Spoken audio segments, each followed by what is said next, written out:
What is going on, everyone? Welcome back to the W.A.D.E Concept Podcast. Let's do that. Let's do this. And let's do that. Yo, that song was fire, huh? That opening song? What's up, chat? Let me get this back on here. Yo, Panic, what's up, man? How you doing? How you living? Guys, this is the W.A.D.E Concept Podcast, and here we do basically everything. Not basically, we do everything. It's part of the name. Anyway, thank you guys for popping in. We are reacting to the UFC Brasilia card today. And Panic, yeah, we're going to be doing some reactions to the UFC Brasilia card. I've been watching the fights off stream, some of the prelim fights. I watched Amanda Ribas get a nice W. Right now, Trinaldo's doing a really good job. And yeah, we're going to watch the last 4 fights of the card today. I'm going to hang out with you guys, vibe out. I thought this was something that we could do that's kind of cool because it's an interesting card today. Obviously, with what's going on in the world right now, the sporting events we have are few and far between with a lot of the leagues canceled, and for good reason. Obviously, we're talking about the coronavirus. But in the case of the UFC, we have an event in Brazil today that has no fans in the arena, only essential personnel. So we're talking doctors, timekeepers, commission, fighters, coaches, trainers, and media members. That's all that's in the arena today. So we're going to get a kind of old school MMA feel today from this card. We're going to get some. If you guys have watched The Ultimate Fighter, it's going to sound a lot like that. You're going to hear coaches in both corners. You're not going to hear a lot of cheering and booing. You're just going to hear some strategic game planning on the fights. And I think it's a kind of a cool concept. It takes us back to old school MMA. It takes us back to like when we discovered our favorite fighters, guys like TJ Dillashaw, guys like Michael Bisping, who's on the commentary today. The who's who that have come through the Ultimate Fighter. Those fights are some of the most, like some of my favorite. Because it takes me back to when I was a kid watching that series growing up and becoming an MMA fan. So that's what we're doing today. We're going to watch the last 4 fights. And then after that, we're going to hop on over to my Twitch channel. If you guys want to be informed on what the Twitch channel is, it should... Is it on the thing? No, it's not. Okay, I'll put it... No, it is. It is. My Twitch channel is in the description. So you guys can definitely go check me out over there. It is twitch.tv/WPlem, and we're going to be playing some games later on with the boys. Yo, Gerald, what's good, man? How you doing? I'm good, brother. I'm good. It's good to see you, though, man. Good to see 2 OGs in the game in my chat right now, Gerald and Panic. Appreciate you guys being in here, man. But yes, we're going to be reacting to the fights. Going to have a good time doing that, and then we're going to go over to Twitch probably for the rest of the night and play some Call of Duty Warzone. And maybe do some reaction stuff over there as well to like some Marvel stuff with my buddy Jake. But yeah, man, we're starting our live stream here and then bouncing right over. But right now we have Magdesi and Trinaldo going at it, throwing leather. The biggest fights I wanted to watch today, I want to watch Johnny Walker. I really want to see how he recovers and bounces back after the Corey Anderson loss, because he was, you want to talk about a rocket ship being strapped to somebody. Johnny Walker had a rocket ship strapped to him. Basically, by everybody that watched him fight, we were all astounded by how he was just laying waste to the entire 205 class that he had taken out to that point. But a little bit of the deflation period after the loss to Corey Anderson, and now he's at TriStar training with the famed George St. Pierre, the fabled George St. Pierre, and Firas Zahabi up in Canada. Oh, nice left hand. So we're going to see how he recovers and how he bounces back. We're going to watch another guy that's had his own kind of struggles as of late, and Renato Moicano. He's switching weight classes. He's going to be at 155 today. So we're going to see him at a different weight class. Maybe he does a little better there. And then we have our main event. We have, obviously, before we have our main event, we have Damian Maia and Gilbert Burns. Both guys are really well established. Damian Maia, one of the best grapplers in MMA, period. Yo, German, my dude, what's up, man? How you doing? That's my guy right there. But yeah, that's what we're doing, fellas and ladies that pop in. Trinaldo's tried that capoeira kick a couple of times now. Nice elbow in the clinch. Yeah, I'd say the person I'm most excited to see is probably 2 people. Kevin Lee, I want to see what Kevin Lee does. Even, like I said, I kind of gave him a pass for the missing weight thing. But I do want to see if he has any kind of wherewithal that missing weight does mean that you need to put in, you have to win the fight. Like if you miss weight and you lose, not only are you losing the fight, you lose that half that you get your show, you get 20% taken out of your show money, and then you don't get your win money. So you can basically train 9 weeks for a portion of your show money. That's rough. So it's kind of a must win for Kevin Lee, not only in that aspect, but just in general. Kevin Lee needs to win this fight. So, yes, I want to see Kevin Lee. I want to see Johnny Walker. And I am just excited to hear the coaching back and forth between the fighters today. Appreciate you guys being here, though. Man, I'm wearing my favorite shirt. You guys ever have like a favorite shirt? Look at it.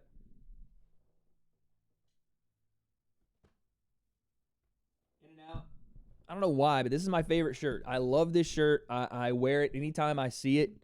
If it just got cleaned, if I just washed it, dried it, first shirt I wear. I don't know why. It's just always been like that. Love this shirt. I've got like 3. I got like 3 shirts that I really love and 3 pairs of shorts that I really love. So it's like the shorts I have on now, this shirt, I got like some Adidas shorts I really like. They're all gym shorts. Like I don't wear anything fancy ever. But I love it. You got to have one, right? You got to have one shirt that you love.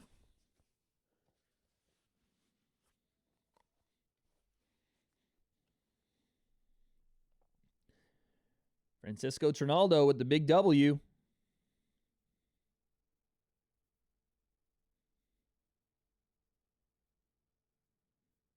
Mike Bisping gets so frustrated with the fighters after fights. It's so funny.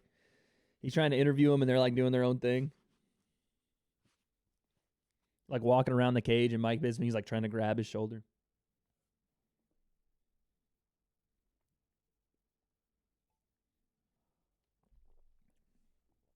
Big win for Trinaldo. 41 years old, guys.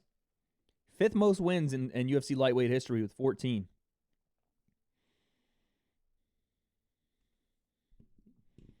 He said, I know there's no crowd here. No one's cheering for me, but I know that everybody back home is cheering for me.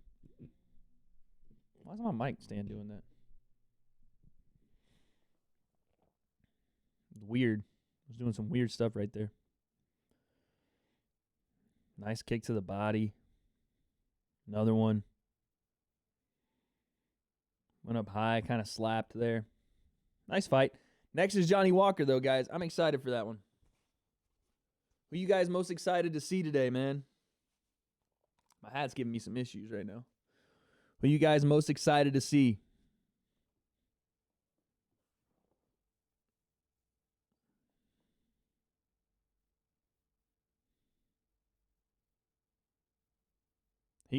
Mike wouldn't let him talk. What the heck?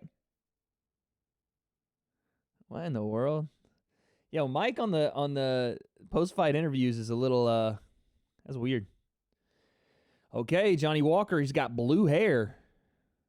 He's got some blue hair into like a faux hawk. Kind of what I'm trying to do with mine. Except his hair's straight. Mine's super curly. You know what? We're getting rid of the hat. Yeah, I don't know what Johnny Walker's hair thing is. He's always got weird hair. But he's rocking it right now. He's rocking it. Nikita Krylov, 3rd shortest fight time average among UFC light heavyweights. He's coming for it too. But this is the thing. That's the style that Johnny Walker does really well against. It's guys that really bring a fight to him quickly and try to come after him. They give him problems. Guys that, I mean, I don't know. It's tough because guys that come after him quick also get clapped and flying kneed and put away pretty quickly. So I guess it just depends. To be honest, he hadn't really had any problems till he saw Corey Anderson. So we're going to see. We are going to see. What are you guys liking right now as far as, I don't know why it's on my mind. I played that new Call of Duty game, which we're going to play tonight on stream on Twitch. That game is so fun. So fun. And I'm having such a good time playing it. I don't know why. It takes me back to like the first iteration of Modern Warfare, like 2000 and it was like 2009, the first Modern Warfare game they made. I love that game, and I'm having such a good time playing it.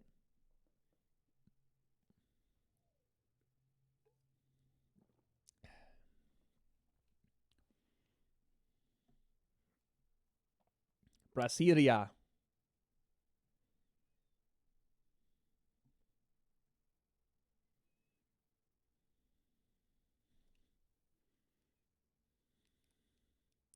Is it me or does Charles Oliveira look a little bit like Tony Ferguson?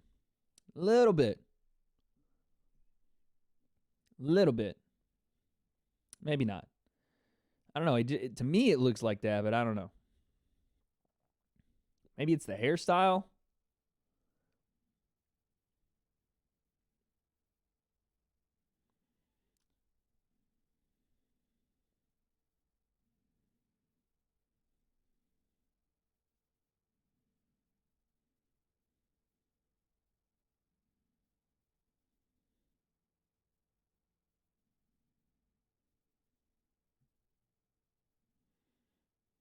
Oh, my Lord. Oliveira's wild with it. Phenomenal jiu-jitsu Charles Oliveira has. They're highlighting the main event.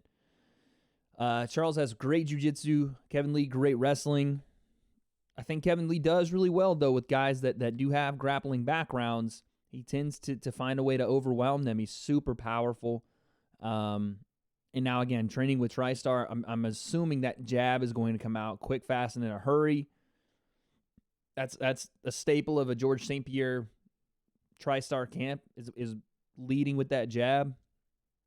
And not just a touch jab. They throw that thing out with bad intentions. So I would like to see Kevin Lee, or I wouldn't say I would like to see, I would assume to see Kevin Lee throw some nasty jabs, and then behind that use some wrestling, and we're going to see. We're going to see, because he just finished his last fight with a head kick over an undefeated fighter. So it's not like Kevin Lee is done growing and done learning. That guy is going to continue to evolve in this sport and continue to do things. He's only 25 or 26, so he's still super young for this sport. Let's see. He's been wanting to fight Islam Makhachev too. If he wins tonight, let's see if the UFC, depending on, again, what happens with what's going on, let's see if they schedule that fight with Islam Makhachev down the line.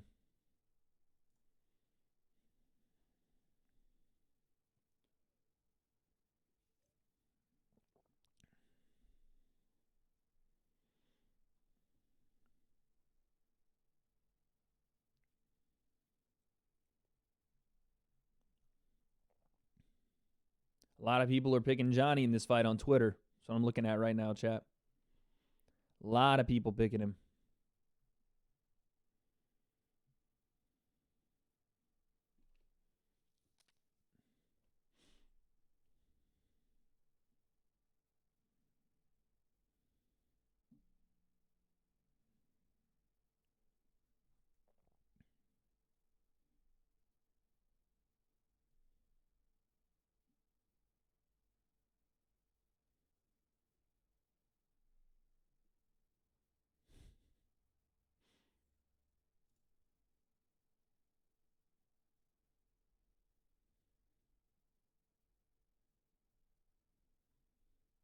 Sorry, Chad. I'm looking at Twitter. We got a commercial break. What are we doing this weekend, chat? What are we doing? Are we staying at home? Are we kind of keeping it safe and just kind of hanging out around the family? What are we doing, man? For me, I have this pretty much all day today. I'm going to be doing this, and then I'm going to be, like I said, live streaming on Twitch, twitch.tv/WPlim, if you guys are interested. And then tomorrow, I don't know what I'm doing tomorrow. I don't know, man. Probably stay around the house just because, again, want to make sure we're adhering to what's going on, and the government's telling us to stay around. But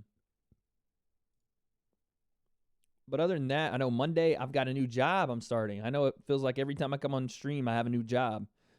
But I'm starting as a personal trainer soon. sooner than later anyway. So I'm going to do my first kind of session with the actual one of the actual coaches there next week. I think it might be Monday. So I'm very excited about that. That's, obviously that's something that I have a passion for. I think you guys know that as far as fitness and working out and doing those things. That's something I like. So I'm excited to go in and try that out. I'm going to say Johnny Walker wins this fight by devastating KO. Devastating. I don't know why. I think he bounces back in a big way. Johnny Walker is training with George St. Pierre. He signed with Conor McGregor's management company, Paradigm. The whimsical fighter has gotten serious. Here's more on the reinvention of someone pegged as a potential future UFC star. Let's read a little bit of this, chat.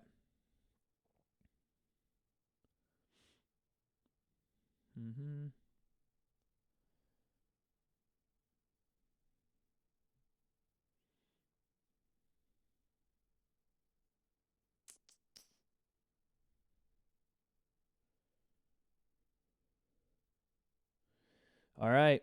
Johnny is in the cage. Number 10 fighter, 205. Let's see. Let's see if we can get this KO. First round KO. I mean, he's so long for this division. Look at how tall this man is. 6'4". I think 6'4", 6'5". At 205 is long, man. And I think that reach is what, and his explosivity and the way he's just different in the cage. He has techniques that not a lot of people are throwing. He's wild. He's creative. Some would say borderline reckless. Some would say borderline eccentric. 6'6", and an 82-inch reach. That's not John Jones' reach. I think John Jones is like an 84.5-inch reach, which is crazy. But it's close, and it rivals John Jones. And what a lot of people like about Johnny Walker is his ability to match up well with John Jones. Explosivity, young, fast, athletic, creative. Doesn't get intimidated. At least, not by John Jones himself, at least what we've seen so far. But this is no joke. This guy, Nikita Krylov, is definitely a killer, man. He's going to come right after Johnny Walker. 26-7.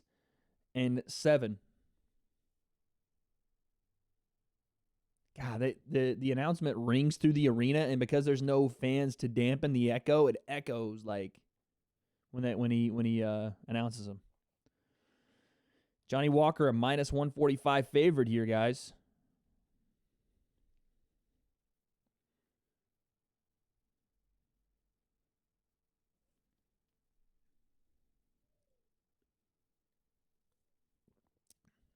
Johnny's sitting at number 10. He flexed real hard right there. Did Mike Beltran cut off his beard? He used to have the long beard. I think he did. Yeah, this could be over quick, guys. I'm not even saying this could be over quick because Johnny's going to knock him out. I would like for that to happen. No offense to Nikita, but this could go. All right, here we go. Front kick from Johnny right away.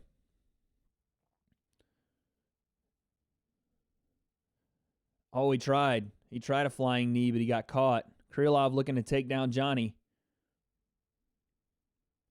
He used one of those oblique kicks that John Jones uses, the side kick to the oblique, right away to start the fight. Both guys really trying to maneuver in the clinch here. Krylov back against the fence, but he looks like he's using the fence to kind of posture up on Johnny and control the back of his head.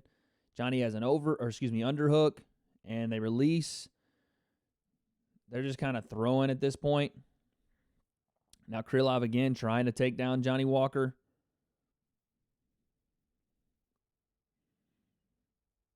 Johnny's digging a left-hand underhook. Hasn't been taken down yet. And look like he's going to defend it. Yep. Now Krylov looking to continue that single leg, trying to pin it, wrap Johnny up, and take him down. And he's defending pretty well. But he's so tall that it's kind of hard to use the fence to take him down. He defends it again. Again, postures on the head. But now, finally, Krylov gets that takedown. Again, Johnny is really good hand position when he is defending, and he's got a really good underhook. He's really strong. Early in this fight, he's really strong. But let's see what Krylov does right here, because he has Johnny down. Johnny's trying to get back to his feet.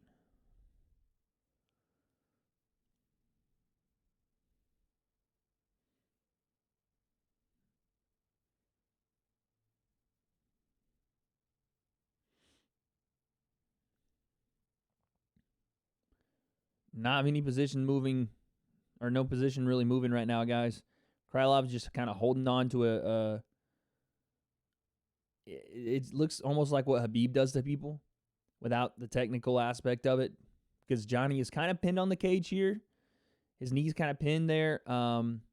He's using his right leg to try to posture and have him between the legs of Krylov so that Krylov can't walk directly up his body and mount him or get any kind of separation, then re-engage to put him down. We got 2 minutes, 30 seconds left here in the first.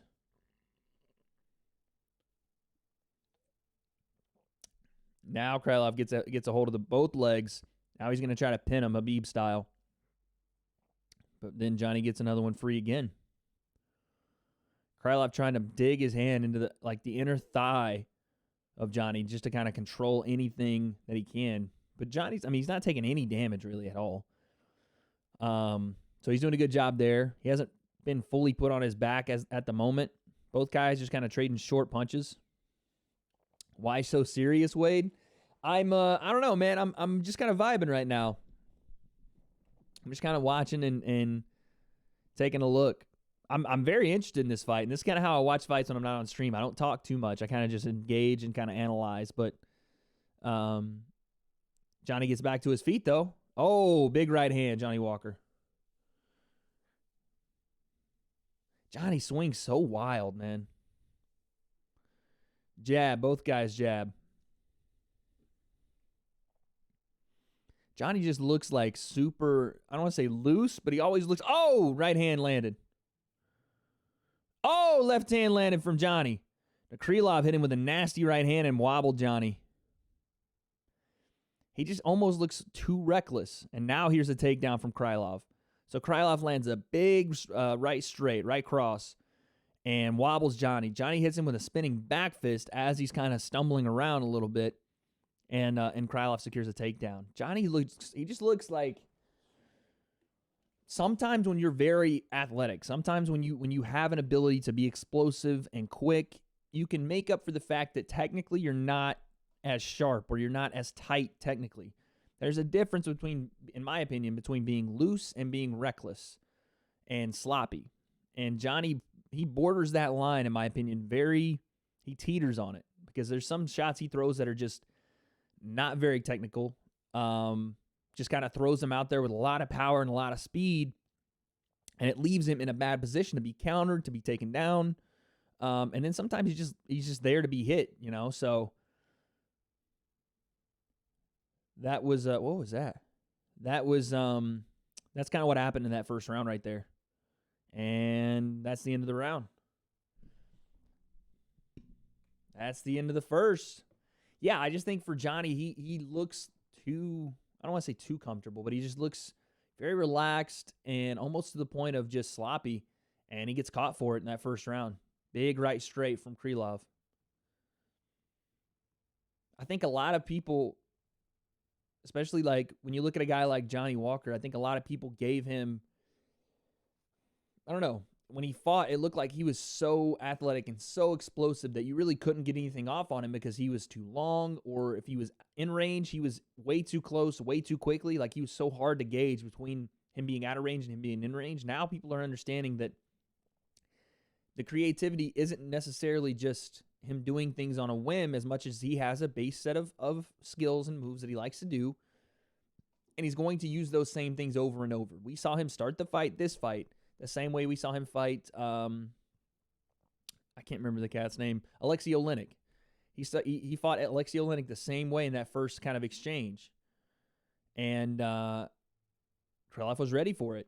And then Krylov hits him with a nasty right hand in an exchange right at the end of the round. That's 1-0 to Krylov, in my opinion. Here we go, round 2. Even the way Johnny stands is just, it looks very unorthodox. Oh, nice right hand, though. Great right hand from Johnny as Krylov came in, but Krylov secures an easy takedown to start the second. And what he's doing it's super interesting. What he's doing to Johnny, as soon as he takes him down, and he's taking one of Johnny's legs away from him. The lead leg, wherever Johnny wants to post and try to put his knee on the ground and try to get up to his feet, the lead leg is the opposite leg, and Krylov immediately separates those two. Johnny has no base, and he can't get up. That's a really cool, really skillful grappling move that you see Khabib do a lot, because Khabib shoots a lot of single leg takedowns, especially when he has you on the cage. All he has to do is isolate one leg. And from the one, then he works to two. And that's kind of what you see Krylov doing here. Now he's grabbing at that back leg, grabbing at the heel of Johnny. Johnny's saying something, but I don't know who he was talking to there. He might have been talking to the referee, but I don't know what he was saying. He might have been talking to Firas Zahabi.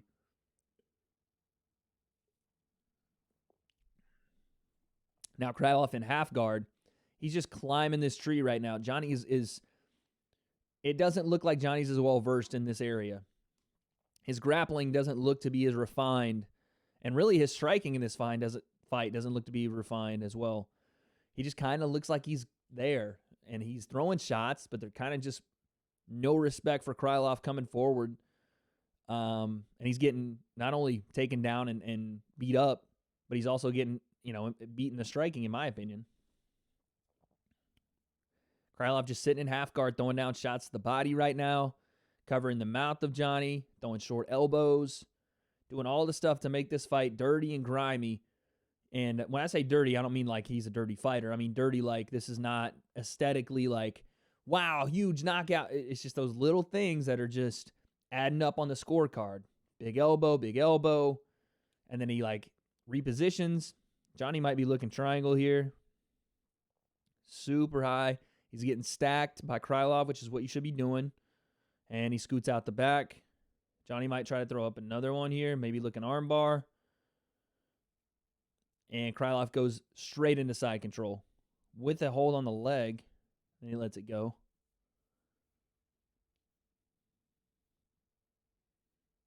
Krylov might be trying to look to move into Johnny's back here. He might be trying to get to Johnny's back. Instead, he ends up in half guard. Again, Krylov is doing a really good job of just out-grappling Johnny. And obviously on the ground, Johnny's trying to throw up some submission attempts, but this guy Krylov is well-versed. Grappling, you can definitely see that. And then in the striking, Johnny is just no respect. And with his lack of respect brings a lack of technique and just reckless. That's what it looks like right now, just flat out reckless.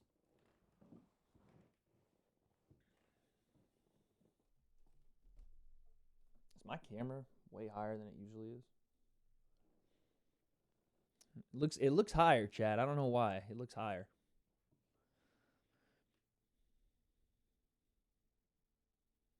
They're trying to get Johnny to free his arm, but Krylov is just, like I said, he's just climbing. Now uses the fence, though. Johnny uses the fence to now getting up in his own full guard. Reverse position now. Johnny on top in full guard. Not sure what Johnny can do from here except posture up and throw bombs, but Krylov trying to keep him from doing that. Krylov may be looking heel hook here.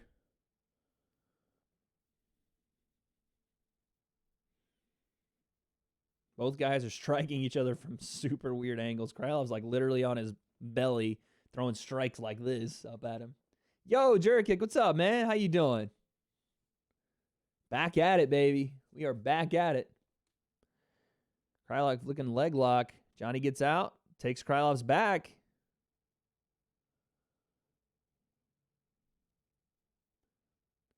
He rolls. He's looking for a leg again. Johnny having some more success in the last part of this round here, but I would still... Oh, man, now Johnny's hammering down shots from the top. Krylov's not defending. Krylov now defends. Big knee to the body from Johnny Walker. Krylov rolls again. But Johnny's giving it to him now in his last 10 seconds. Round 3 coming up. Yeah, can't watch UFC tonight. No worries, man. No worries. That's why we're watching it for you, big dog. Jerkick, I'm going to be doing some streaming on Twitch right after this, man. Right after this, we're going to take like a quick little hour break, and then we're going to hop on some Twitch and play some Warzone. So feel free to come and drop by, brother.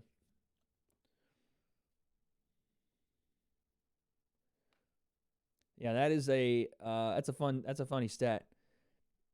The first round hadn't even ended yet. It was like a minute left in the first round, and that was already the longest fight that Johnny Walker had been a part of.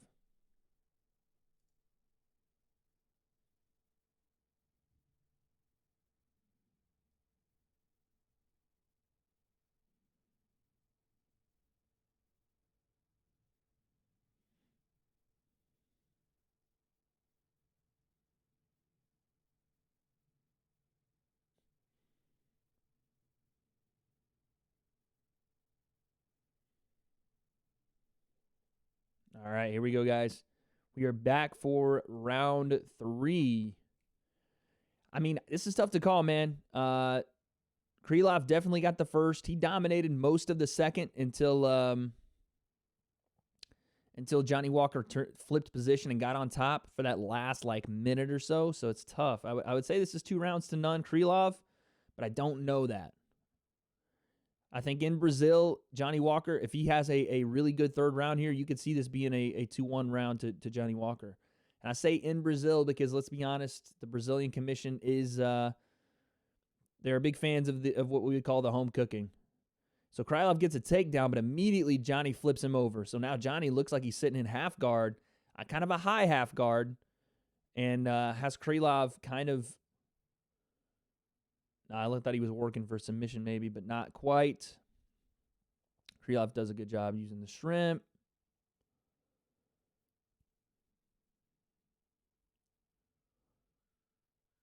Again, now Johnny Walker in top position. Now, the thing you worry about with Johnny here, if you're Krylov, is that Johnny Walker will throw bombs from the top.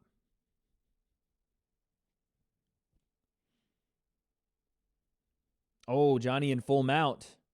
Johnny Walker has full mount right now. Krylov must just be gassed. And that's what it looks like. He might just have some... Oh, and then he flips position on Johnny. Now Johnny is on the bottom. Krylov sitting in half guard now.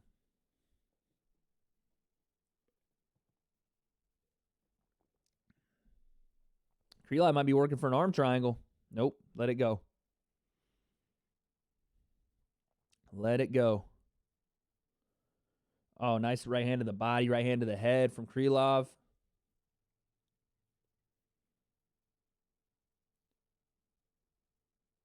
This is not a lot of damage being done by Krylov from the top, but he is controlling here. This position control could make the difference if this goes to a judge's scorecard.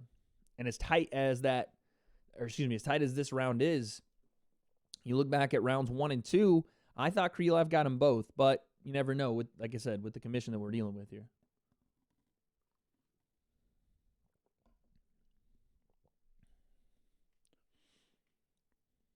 Krylov again, left hand to the body, comes up top.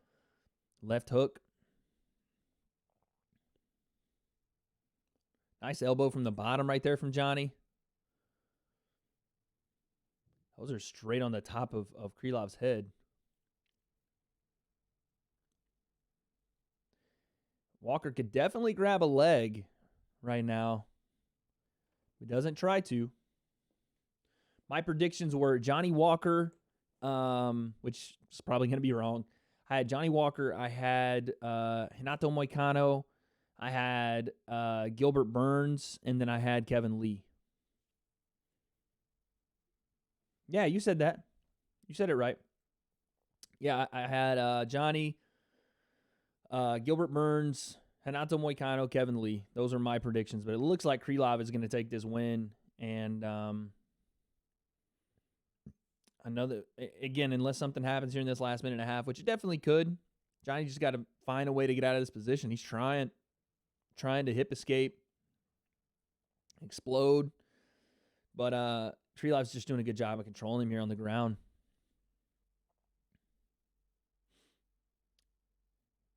Tried right there again, exploding with the hips, kicking out the legs and standing up, but Krylov just climbs right back up. Like I said, he's just climbing that tree. 60 seconds. Krylov now in more of a mounted kind of crucifix. Short elbow from Krylov. Another short elbow, another one. Jeez. 41 seconds left here in the fight.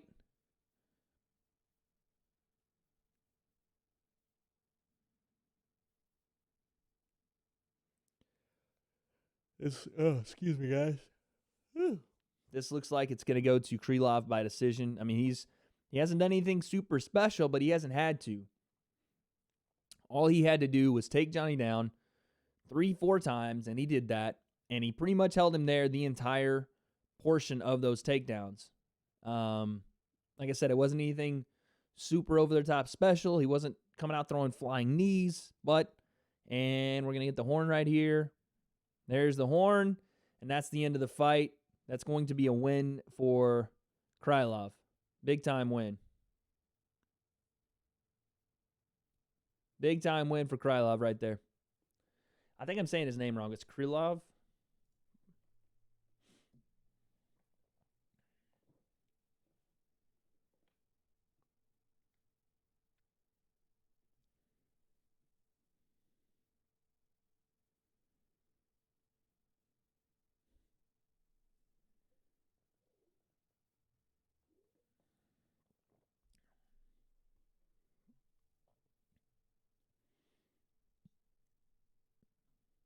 That was a very planned and executed game plan for Krylov, guys. Nevada. Okay, so I'm reading Twitter in the commercials. Mark Ramoni reports Nevada suspends all combat sports events until March 25th, which is not where they were hiding. They were going to possibly have the UFC Apex as a place to hold fights for this next month or so while this stuff's going on. Nevada's saying it's not happening. So that's kind of interesting. It's kind of interesting. There's a March 28th card that's coming up that fighters are waiting to hear about if they're going to be able to fight or not. But we're going to see. Interesting, man. Listen, when you're dealing with state commissions and local governments, the UFC really has no power to say anything to them. 29-28, they gave Johnny that second round. I figured that was going to happen. So had Johnny won that third round, they could have won that fight. Are they fighting without the crowd? Yeah, there's no crowd in attendance. It's almost an eerie feeling. I like it because I get to hear guys like Faraz Sahabi trying to give Johnny advice, but it definitely has a barren feel to it. Now, the reason that we decided to stream today, I wasn't going to stream this card just because I didn't want to do it because there's no fans, nothing like that. But I felt like these fighters, like I said, there's really no other sports going on in the world right now. Pretty much nothing. And these guys made the sacrifice. You know, the people that aren't from and live in Brazil are there taking their 9-week camp. Then they fly out to Brazil only to know that they might not even be fighting. Then they are fighting just with no crowd. It's like they put a lot of sacrifice and time into this. And I felt like if they can do that, then we can support them, even if there's no fans there.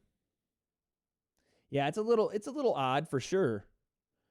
It's different. It like I said earlier, it reminds you of the Ultimate Fighter fights where there's kind of just your teammates, your coaches, and the production crew there.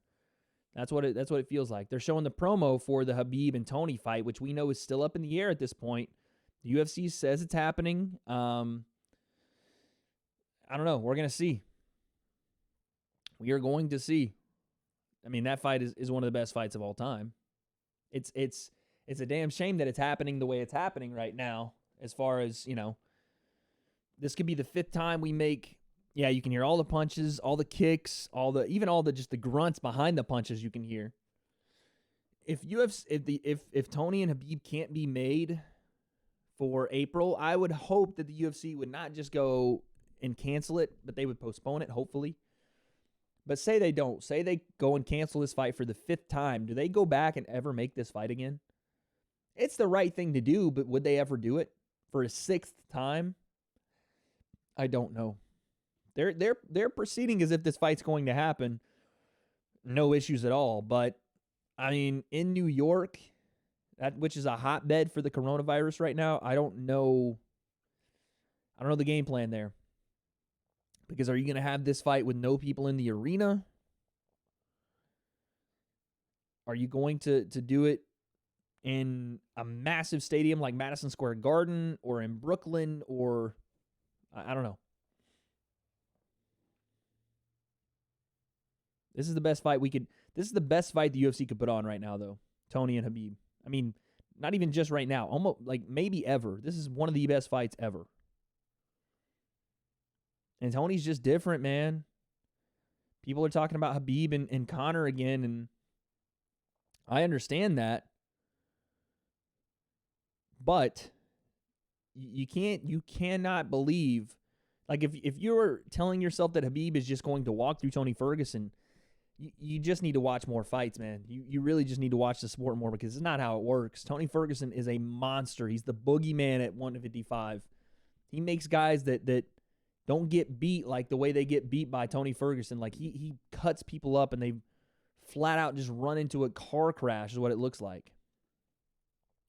I've heard they plan on moving future UFC events to their facility in Vegas. Well, Andrew, I had heard that too, and then I just read this article from Mark Ramoni that said Nevada suspends all combat sports events until March 25th. So that wouldn't run into any issues with the April 18th card or anything like that. They're still saying it's going to come from the Barclays Center in Brooklyn, but you're talking about the March 28th event that could possibly be in jeopardy because, yeah, that's 3 days after the ban would be lifted, but who's to say that the State Athletic Commission would just add another week on if these coronavirus concerns aren't getting any better in the next in the next 15 days or so, 11 days. So if the coronavirus is still a worldwide phenomenon, which a lot of people are expecting it to be for more than a month or two, it seems like it's going to be a phenomenon for a long time here.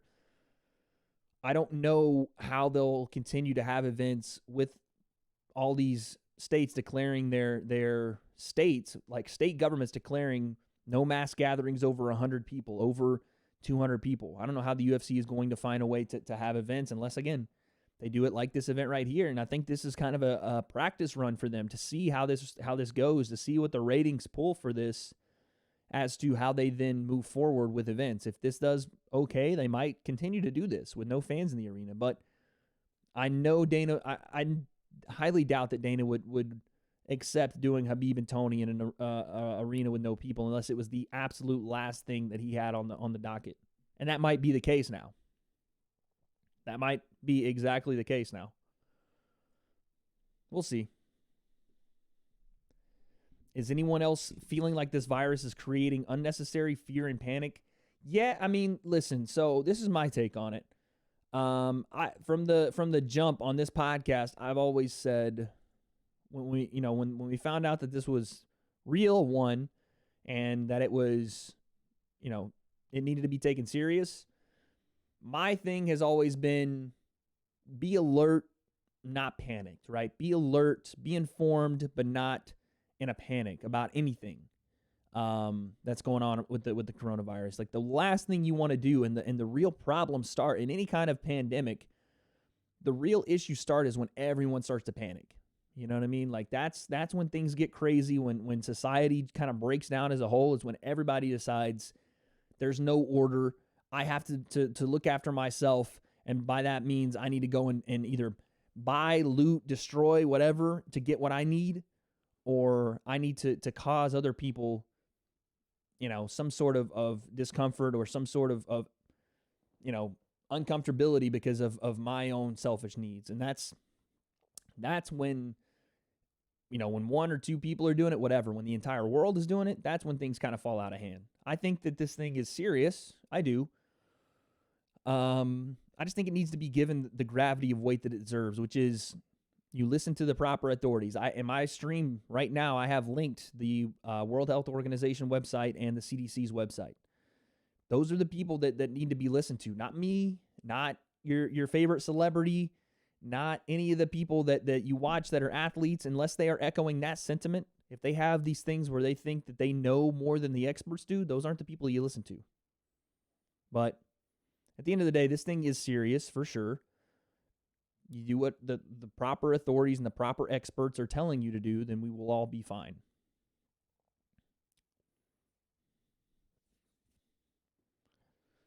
I want to see Masvidal versus Usman. That is on the docket for International Fight Week in July. Like I said, everything goes well, and we can start to have sports events again soon. I want to see that fight too, man. That's going to be a fun fight. I do have a little part of me that sees Usman walking right through Jorge, and I don't want that to happen. But, man, Kamaru Usman is so good at 70, and he is a stylistic kind of matchup nightmare for literally the Nigerian nightmare.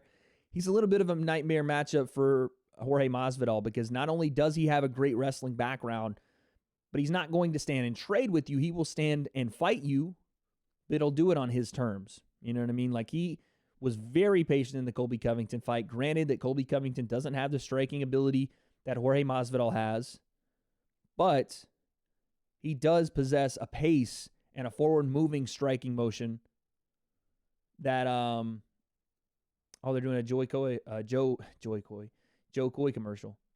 That's unmatched. Like, Colby Covington moves forward, puts together shots in a very fast and very, I don't want to say frantic, but upkeep variety. He moves very quickly and a lot. And Kamaru Usman stayed patient, stood behind his jab, stood behind his power, really, and came through in that fight. So I think that while Jorge Masvidal will be technically better as a striker, like, he'll have the technical the deficiencies in Kamaru Usman down by the time the middle of the first comes around. How many times does he stop Kamaru from taking him down? Like, once the initial fear of the flying knee wears off, how does he, because that's the big thing, right? Like, Jorge's been talking about, that's what I do to wrestlers. That's what I do to crotch sniffers, is I hit them with the, 3-piece and a soda. When the fear of, or when the threat of the flying knee wears off midway through the first round or into the second round, and Kamaru Usman does land that first takedown, what happens then? I know Jorge can scramble. I've seen it. He can scramble his ass off, but I don't know, man. It's just when Kamaru takes people down, ask Tyron Woodley. Tyron Woodley got held down. All 5 rounds. Got held exactly where Kamaru wanted that fight to go. He put Tyron Woodley there. And that's one of the most explosive athletes that's ever been at 170. So, it does concern me. It concerns me as a Jorge fan. Listen, I love watching Kamaru Usman fight too. I want everybody to like the stream. Appreciate that, man. By the way, guys, hit that like button like Jurgic's saying if you guys are liking what we're doing here. He just looks bigger than anyone he fights. Yeah, Kamaru's a big dude, man. I've stood next to Kamaru Usman. He's a big guy. He's obviously for 170, he's a big guy, but he's a little shorter. He's just muscled up like crazy and got a gas tank. He proved he's got a gas tank just as good as Colby Covington. I'll always go back to when I watched him and Colby fight. They are basically the same. They are basically the same fighter. Colby, in my opinion, has a better striking technique and pace striking than Kamaru does. Like, he will throw out way more shots. And maybe that's just by choice. And Kamaru doesn't have to do that because he has such power in his hands, and Colby doesn't necessarily have that power. But other than that, they're virtually the same, man. They both have great pace. They both have good cardio. Both good wrestling. Both better than average striking, in my opinion. So, those guys I think are 1A and 1B at 170. Like, I still think Colby Covington might be the second best 170er in the UFC. And it's not by a wide margin, right? Because that fight was, some people had that fight tied going into the 5th round, and Colby was winning the 5th round before he got knocked out or knocked down. All right, guys, our next fight is about to start. I hate Colby Covington. Listen, he's not a great guy. He's not a fun guy to interact with at all. You see him on social media. You see him, the way he acts in the media. He does things that he understands will rile people up. It's what's called being a heel in the wrestling industry. You have heels, you have faces. The faces, the baby faces, are the heroes. The heels are the bad guys. They understand how to get under people's skin, and Colby Covington understands it, man. It's cringe. It's very off-putting, but it does get a rise out of people, and it does get a reaction out of people, and that's what he's looking for. He doesn't necessarily care. It's the old Floyd Mayweather kind of adage. You can come to cheer me. You can come to hope I win, pay to watch me win, or you can pay to watch me lose. I don't care. I'd almost rather you pay to watch me lose, because that emotional reaction brings out some sort of vitriol that makes you hit the buy button because you just want to see somebody get knocked out. And in particular, that person. So Colby does that to people. I don't know. Obviously, he doesn't do it on the level that Floyd Mayweather does it, because if he did, he'd be probably done fighting. But he still does it. But I agree with you, Jurkic. He's sometimes hard to listen to. Takedown immediately right here from Renato Moicano, outside trip. Oh, takes the back. Really slick back take from Renato Moicano. Locks up the body triangle now, too. He might be looking for this submission real quick. Oh, man. Oh, that's deep under the neck. Yeah, it's over. Quick tap. Oh, my goodness. Oh, and he's talking to him. Renato Moicano's talking to him. Look at this. Wow, they're going after each other after the fight here. They said,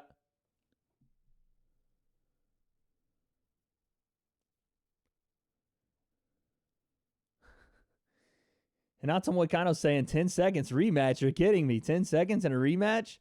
So Renato Moicano submitted. He won by submission, gets up, and immediately looks at Homage like, what do you got for me? Like, gets up and stares him down like you would see an NBA player stare somebody down after a dunk. He gets up and like stares him down, which, okay, you submitted him for sure. Congratulations. Amazing technique, amazing fight, but I don't know why you'd have to do that. And then Homage obviously takes some offense to it, gets up and is like, what are you doing? What are you looking at me like that for? Like, what do you want? You want, okay, whatever. But maybe there was some build-up leading up to this fight. Maybe there's some vitriol that I didn't see. That was a weird ending, though. But in any case, Renato Moicano wins by rear naked choke in 45 seconds. 45 seconds, man. Holy cow. Guys, we only have 2 fights left on the card. 2 fights, that's it.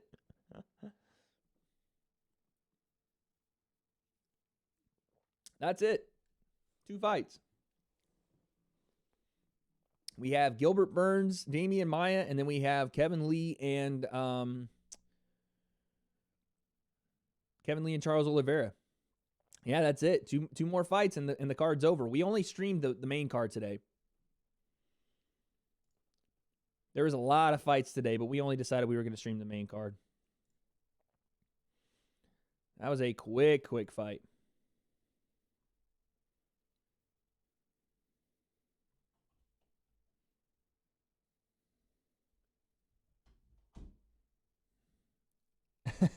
Okay, so I didn't hear this, but Homage was yelling rematch as soon as he got submitted in 30 seconds.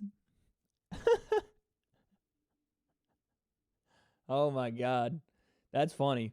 So Homage gets up immediately after being subbed and starts yelling rematch. That's hilarious. Yeah, I hope Kevin Lee wins too, man. I think he can be really, really good at 55. He's just had these weight cut issues. He's had some issues with obviously his trainer passing a couple of years back was tough for him. So he's had some ups and downs, but if he can get back on track, which he kind of did against Gregor Gillespie, if he can continue that in this fight, we could see him contending top of the division soon.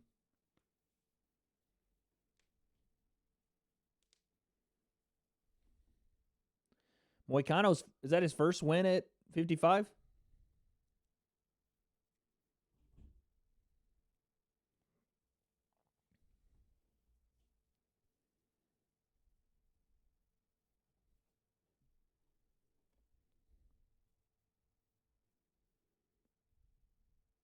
$100%, Andrew. I agree. Hadjovic is Bosnian.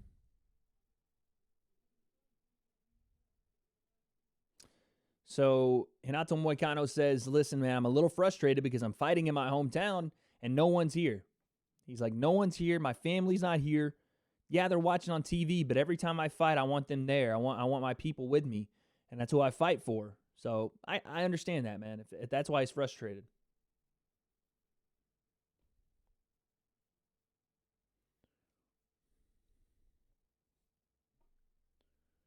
So Renato Moicano says, listen, man, nobody gives me respect. Nobody wants to give me any kind of respect. I want Paul Felder. He just said Paul Felder.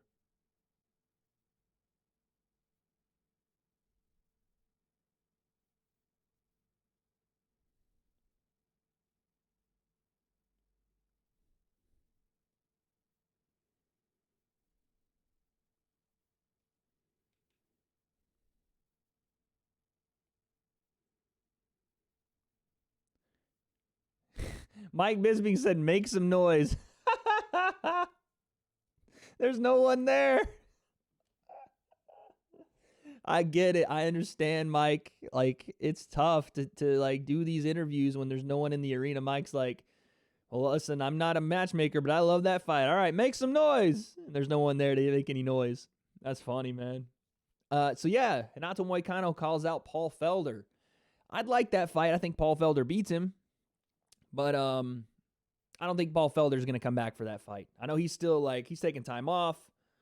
And he wants a big fight to come back and get him either, you know, a top 5 guy, or I really don't know if Paul Felder will fight if it's not a top 5 guy, to be honest with you. That was so funny though. Mike Biz is like, make some noise. And there's no one there, so he just kind of goes, oh, okay, well, Renato Moicano.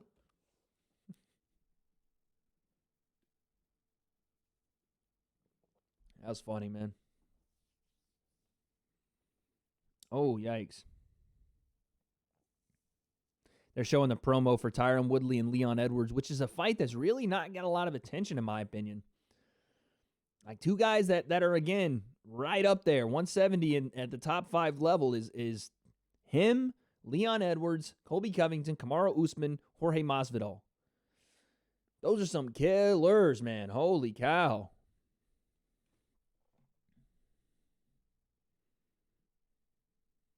That's a fucking fight in London. And I guess they're at the moment, the UFC is still going forward with the fight in London.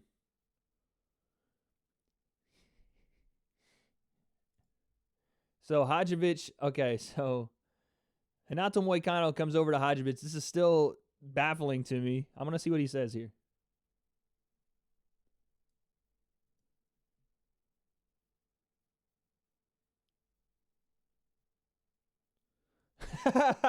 So there was just a little bit of a mix up there.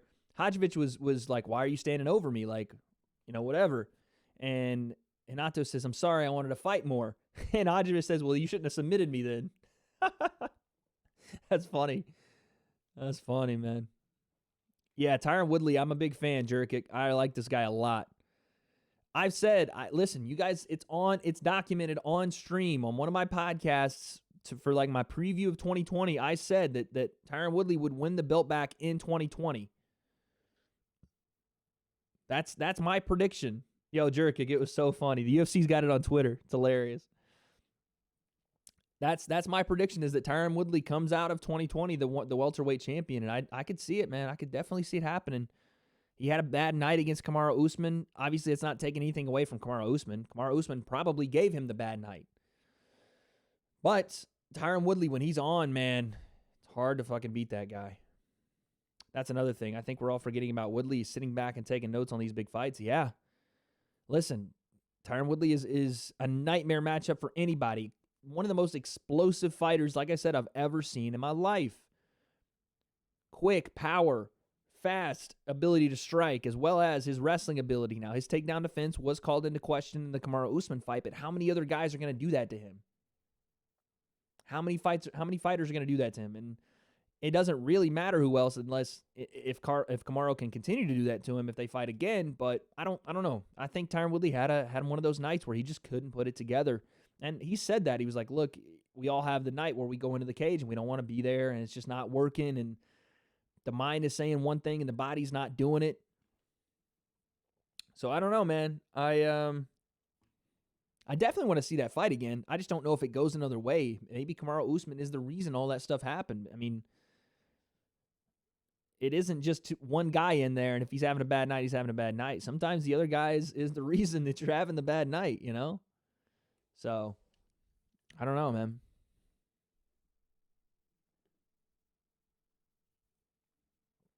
I don't know. All right, next we got Damian Maia, and we got Gilbert Burns.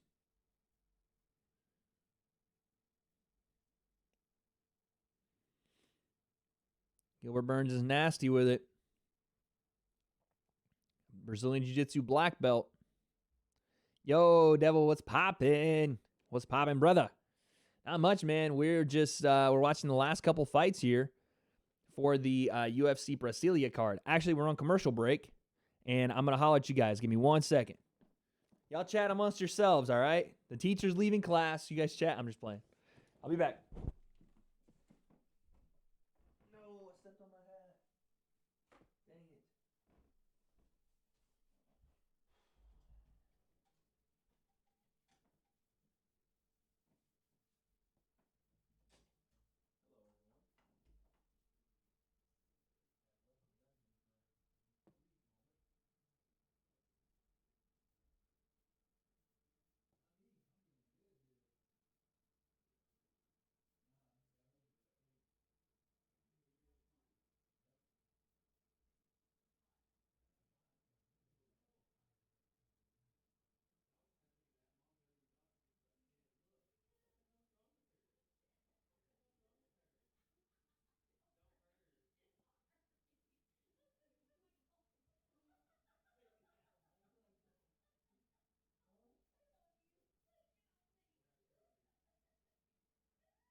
All right. I'm back, guys. I am back. Just hit my mom with a single leg takedown. She's downstairs. Something light, you know what I'm saying?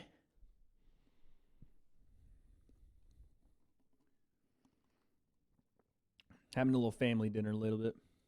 Bisping has been drinking. Is that a troll or is that for real? I wouldn't doubt it. Bisping was drinking before the press conference. Got blacked out drunk. The press conference before one of the biggest fights in his career, the George St. Pierre fight. George St. Pierre called him out on it. And he was like, yeah, I've been drinking. So what? Motherfucker. That was a terrible British accent. I'm sorry, guys. How fucking funny is that, Jerikic? It's like, man, you shouldn't have took me down there, or you shouldn't have submitted me then. So funny.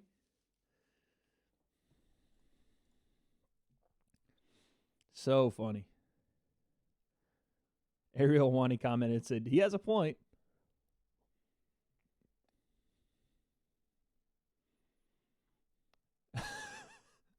So the UFC is whoever's running the social media today for the UFC is trolling Hard Body.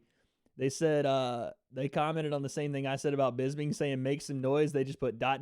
make some noise, Michael Bisping, question marks. And then Bisping, while he's on commentary, I guess, gets on Twitter and replies, just says pricks. Oh my God, what is happening? You know what this feels like? It feels like, well, the WWE ran a show last night in an empty arena, and just the commentary from their show was hilarious. And this feels kind of like the same thing. Like guys are not as, I don't want to say as serious, but guys are not as, like there's a little bit of the tension kind of off of not only the commentary team, but the social media team. It's just kind of like a fun event. Like they're trying to make this like a fun, kind of, like I said, a little less serious, a little more lax event where the fans are tuning in to not only watch the fights, but be entertained outside of just the arena setting. Like try to just kind of have a little laugh in between, pick people's spirits up. And I like that, man. That's something that I think they should steer right into. Not be like, oh, we have to be super suit and tie serious because this is a national broadcast. I get that. But in light of recent events, I think it's okay to have a little laugh, to have a little joke, and to even have, like Michael Bisping did, have a laugh at yourself. Because if not, what are we doing, you know? Is any of this real if we're just kind of acting like nothing's happening?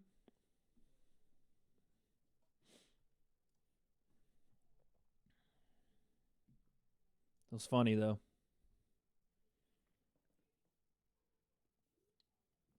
Johnny Walker's trending, guys.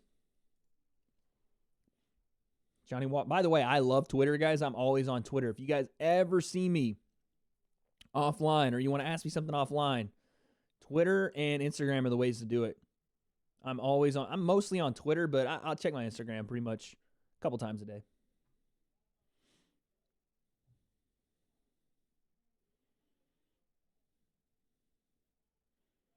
Yeah, a lot of people are going at Johnny with the memes here. The problem with a guy like Johnny Walker is when you have a massive performance. Yo, me and my buddy are watching you on the flat screen, LOL. Appreciate it, man. How I look on the big screen, devil? How I look? You know what I'm saying? Appreciate you guys, man. Legends in my chat. Legends. The problem with Johnny Walker is it's kind of a double-edged sword. When you have a guy that's so explosive and so what is Kevin Lee's walk-around weight? He has said, I think on Joe Rogan's podcast, that he's somewhere around 185, 190. I wish you had the Slim Shady. Dude, I might actually. I'm telling you. Like I said, we'll see what happens with this whole virus thing and what's safe and what's not. But honestly, man, I was telling Kelsey, I'm thinking about doing it. Why not? I'm not doing like the whole like eyebrows and the facial hair and whatnot. I don't even have enough facial. Look at this. That's not enough facial hair to do anything with. But I'm thinking about dyeing the hair. Anyway, sorry. Kevin Lee, I think he's around 185, 190. I think the problem with Kevin Lee is that the 190 pounds is different from like 190 pounds of someone who is just more, less defined, right? Kevin Lee has a lot of high twitch, very fast, or not high twitch, very high density, fast twitch muscle fiber that is low in fat. There's not a lot of fat on that guy's body. So for him to cut 35 to 30 to 35 pounds is asking a lot. And every time he has to do it, he looks like he looks like a skeleton. He looks so gaunt in his face, and it doesn't look healthy at all. This is why people want the 65 division. But Kevin Lee, I think, would be just fine at 72. Dude, I love this In-N-Out shirt, Devil. This shit is my favorite shirt. This is like top 3 of my shirts. This one And I got 2 other ones in that closet. As soon as they're clean, I wear them just right off the rip. Just wear them. I love that shit. Say Thomas is fat? Dang, Thomas. He's doing you dirty in my chat. Thomas is fat, ladies and gentlemen. But I am too, Thomas. I'm a fatty. And with this, like how long I'm going to be in the house for the next couple of months, it's going to get ugly. Your boy's going to be eating everything in sight. I'm that guy panic buying at Walmart right now just to get my pizza rolls. You feel me? I'm a fat kid at heart. No problem, Devil. I got you, man. Okay, we got a serious fight going on here, guys. Serious. Gilbert Burns, black belt level jiu-jitsu. Damian Maia, highest level jiu-jitsu, in my opinion, in the UFC. Grappling, not even just jiu-jitsu. Really high-level grappling. Gilbert Burns, though, been putting on a show with some knockouts recently lately, too. So we're going to see what he brings standing. And we're going to see his I guarantee you we're going to have to see some grappling defense here from Gilbert Burns if he can't put Damian Maia away early. Damian Maia has how old? Like 43? Still doing it at this level? It's crazy. 28-9.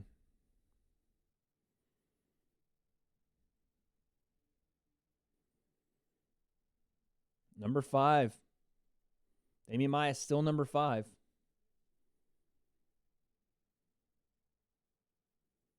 That's crazy. Wait, what? The referee's last name is Maia? In a fight with Damian Maia? Yo. Sketchy already. Sketchy. Brazilian commission sketchy. Brazilian judging sketchy. Now we got Brazilian referees that got the same last names as a competitor in the same fight. I don't know about it, man. All right, 455, 454 here in the first round. Gilbert using a lot of feints. Damian Maia feinting out the jab. Damian showing some level change even here. Burns feinting a back leg kick, kind of twisting the back leg. There's the low leg kick. Now it goes to the body with it. Damian Maia, that left hand he throws out, it lands, man. I've seen him landing on Tyron Woodley. I've seen him landing on Colby Covington. I saw him landing on Ben Askren. That left hand, it stings people, man. It might be one of his only attacks, but, man, it's a good one to have. And he's got great timing with it, too. When he throws it out there, it pretty much lands every single time. Wow. Slips right under a right hand from Burns and immediately shoots a takedown on Gilbert Burns. Now we're going to see some grappling. We're going to see some defensive grappling from Gilbert Burns, and we're going to see what Damian Maia can do with him. Because that was a beautiful shot from Damian Maia. Right under the right hand, and then they finally get back to the feet. Good job right there from Gilbert Burns. Now here comes a single leg from Maia. He's trying to get to Burns' back. The ultimate goal for Damian Maia, if he can get to your back, standing on the ground in transition, that is the goal. And he does it so effectively. I don't understand that level of grappling. I don't think I ever will. But he just makes it look so simple and so easy. And it's the little things that you start to catch on to with Damian Maia. Like, he just pulled the rear foot away from Gilbert Burns using his lead foot. Like, he's not using his hands at all. He's just pulling legs away from each other and separating his center of gravity and his base just with his legs. And now Damian Maia is on Gilbert Burns' back. They go to the ground. No hooks are in right now. Now he has one hook in. Gilbert doing a good job of trying to fight that hook and maybe spin on Damian Maia. Damian Maia now looking to get in the mount, and Burns slips out the back. Nice job. Good job from Burns. Burns now definitely going to be aware of the fact, oh my God. Holy cow. Oh, Jesus. That is a knockout victory for Gilbert Burns. Sorry, chat. I got lost for a second. A left hook, massive left hook from Gilbert Burns. And Damian Maia falls flat on his back. Gilbert Burns didn't even want to follow up. And then he follows up with some strikes after it. Just bang on the chin. And Damian Maia goes straight to the ground. He eats a couple of shots. Holy cow. Did not see that coming. Oh, my God. Listen, Gilbert Burns has knocked out 3 of his last 4 opponents, man. He's dangerous. He is dangerous at 70. That's the number 5 fighter in the world that he just knocked out. Holy cow. Jurkic, you'll see that highlight on Twitter. Trust me, the UFC will get that up quick, fast, in a hurry on Twitter. 100%. Oh, my God. Woo! That was something serious right there. Yeah, Gilbert Burns was unranked. Or not unranked, but he was outside of the top 10. He said he wanted to become the face of Brazilian MMA. He might have just well done it right there. And again, you're talking about a guy in Damian Maia is one of those guys, just like Rafael dos Anjos. You beat him, and now you're in deep water. Now you are considered one of the best in the world, period. And it's a good place to be, but it's also a very crowded place to be. And Gilbert Burns just asserted his name into that top 6 to 7. I'm very excited about what to see from him next, because not only did we see a massive knockout, but we saw him defend in a position where he could have given up a submission had he been a lesser grappler. And he couldn't have gotten into some trouble when Damian Maia had his back, not only standing, but in a transition. When they rolled, he kept his back. But Gilbert Burns stayed calm, found a way to escape out the bottom, and then dropped a left nuke on him. My goodness. Jurkic said, "Wade, did you see the UFC just posted a pic of one of the girls holding numbers for the rounds, and the caption said, 'holding it down for the fans'?" I did not see that, but I'm going to check. The edit we all needed? Yeah,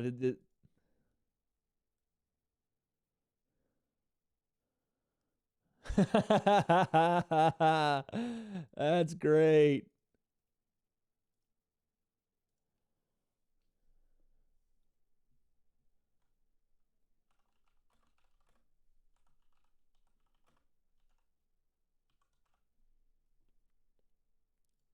Let's see what Gilbert Burns says here.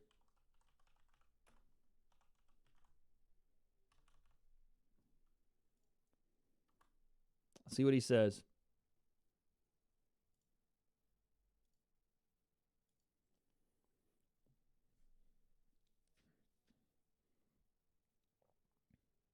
Man, that was nasty.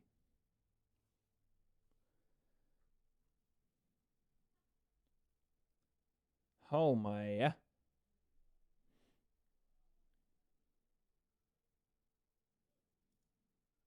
All right, let's see what Jurkic was talking about here.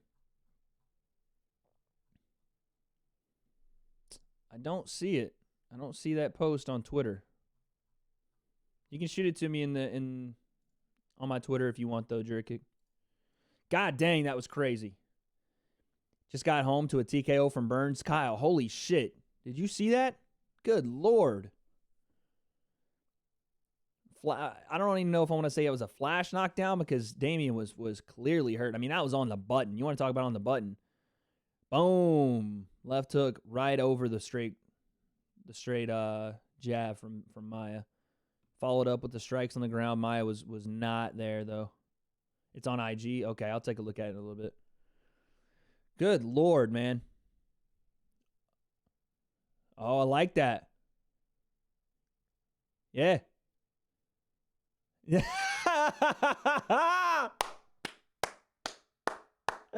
Oh, that's so great. That's so great. Oh, I love that. I love that so much. Okay, chat. So what I'm reacting to was Gilbert Burns just cut an awesome promo on Colby Covington. You'll see this on Twitter 100% from the UFC. But man, that was a beautiful promo. So he does the thing, Mike's asking him all, like, what did you do to prepare, whatever. They show the highlight, and then he says, who do you want next? And Gilbert says, listen, man, Colby Covington, you came into my city, you came into my town and talked a bunch of stuff. Now you got to see me. Now you got to see me, and I'm going to beat you up. That's exactly what he said. Oh, it was so great, because he's on ESPN and he can't curse. Oh, that's so funny, man. But I love that fight. I love the call out of Colby Covington, because it's the perfect duality of Colby Covington's arc, right? He took a shit on Brazilians in Brazil. When he beat Damian Maia, he said, you guys are filth, you're trash, whatever. and I want to, whatever. He basically called him out. Gilbert Burns is like, now you talked about my people, now you got to see me. Love that. I don't think they'll make that fight right away, but Colby Covington's not going to fight again for that title right away, so maybe. Colby drowns him, but I'm down for that. Yeah, Colby's pace is we were talking about that a second ago, Kyle. Colby's pace is like, I consider him in Kamaru Usman basically the same fighter outside of Kamaru's power. They're basically the same. I mean, 1A, 1B, or 1A, 1A minus. They are the same guy.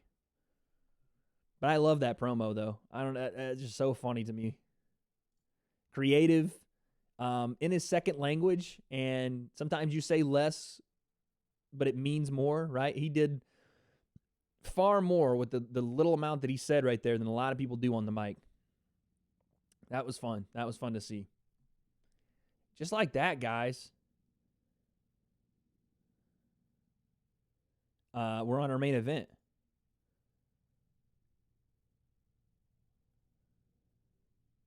He said, oh, I didn't even hear the last part. So he said, I'm going to beat you up. You're lucky we're on ESPN. That's great, man. Oh, that's phenomenal. That is phenomenal work. But yeah, guys, we're at the main event. Who do we have? Chat, who do we have in our main? I know Jerkic has Kevin Lee. What is this freaking promo I'm looking at right now? It's a weird show. I've got Kevin Lee. Does anybody have Charles Oliveira in the chat? Kyle, do you have Charles Oliveira?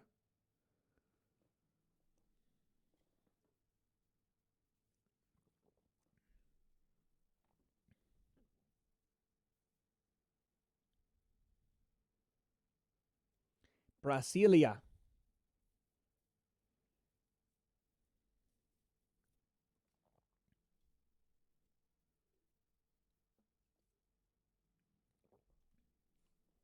Oliveira he's dyed his hair different than it was at the presser, I think. Or no, maybe it's the same. Second round sub.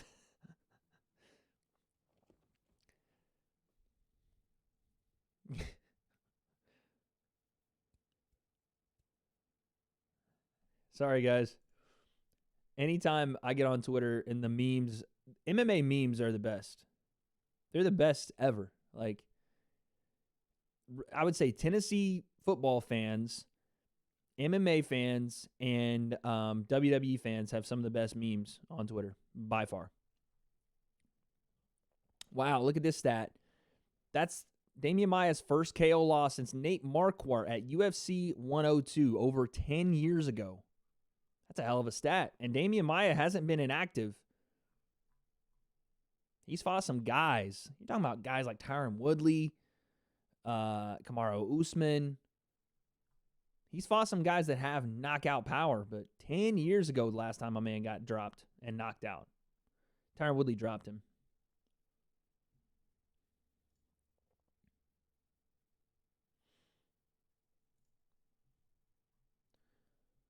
Daniel Cormier said left hook was nasty by Gilbert Burns. Congrats. Huge shot from Burns, drops Maia, and he follows up with the TKO. That's such a great tweet, man. Did I favorite my own tweet? God, I'm a niff. They're doing the promo right now for Kevin Lee and Charles Oliveira. Yeah, go check Twitter right now, guys.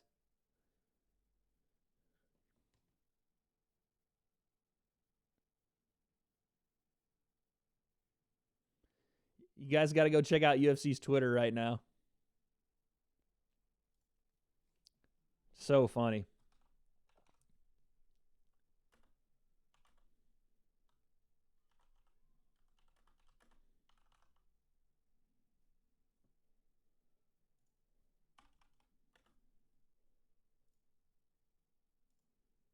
So funny.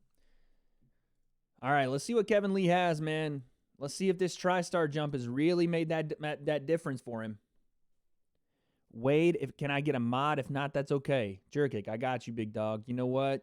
I think after the stream, we'll hit you with that big boy modification today because you've been in this community for a very, very long time, and Yeah, man, you've been supportive like hell. So I'm definitely gonna hit you with that mod after stream today. I got you, man. Always with the support, always there. Now, obviously, when I give out moderations, obviously we're not a big community right now, but if this community ever does grow to new heights and new people come in, as a moderator, you know the responsibility is to make sure that when there are new people that come in and they maybe don't have the same energy, they don't have the same vibes that we carry here at the WADE Concept, respectful, open-minded, open to debate, that we obviously give them the opportunity to be a part of the community. But if it gets out of hand, you got to understand that if you don't necessarily think that somebody is contributing the way they should be, or if they're just doing things that are not in line with the channel, you have that responsibility to then be basically an extension of me and either check them on the spot or hit them with the timeouts or whatever it is. But that's just my full trust, because you then become an extension of me in this community, which you guys already are. And I don't think we have that problem because we are such a close-knit community. But yeah, 100%, man. You deserve mod. I got you.